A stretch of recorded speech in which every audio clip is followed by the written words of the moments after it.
we have to be mindful of context. Mindful of context. There's so many times people quote an ayah of the Quran and say stuff and make memes about it, and I read that stuff and I'm like, can you just read the surah a little bit? Can you read a little bit? Can you read the rest of the ayah sometimes? Even the rest of the ayah.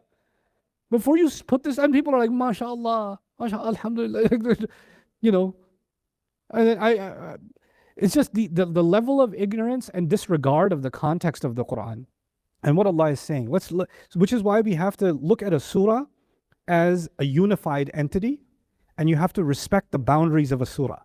And you have to look at a surah, like I always invite my students, when you're about to study a new surah, think of it as you're entering into a new palace, a new world, you know? And you're gonna observe all of its walls, all of its decor, all of its designs, all of its alleyways, all of the ways that the colors come together, right? You're in awe of this incredible, majestic, divine palace, right? Treat a surah that way. Not take one brick from here and say, I know exactly what this is about. Wait, hold on, it's a part of a building. It's part of something larger, right? So that's the attitude we should have towards studying surahs of the Quran. There's one thing I'm hoping with this lecture series, like going around and doing these surahs, I could have been doing this at home. Like I could just turn a camera on and talk about Surah Al-Rahman. I'm cool with that.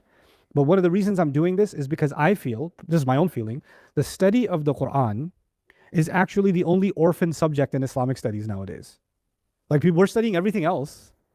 Like I'm taking a fiqh class, I'm studying seerah, I'm studying this, that's all great, wonderful. But you know, this whole thing, Islam, kind of emanates from where? From the Quran. That's the core of our religion. Like everything else is the offshoot. Everything else supplements this. And what's happened is now we only study Quran when one ayah comes up and we want to use it as a dalil for something or the other.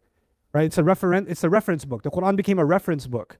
Evidences for my real subject. But nobody says, okay, let's study Surah Al-Qamar. Let's study Surah Al-An'am. No. Which ayah? Just tell me the ayah. What's the subject of the ayah? Bro, the subject is Surah Al-An'am. Allah gave us these divine gifts, each one of them, from the heavens. And we believe in their perfection. We believe in their endless wisdom. Then how come we don't commit ourselves to dedicated study of them?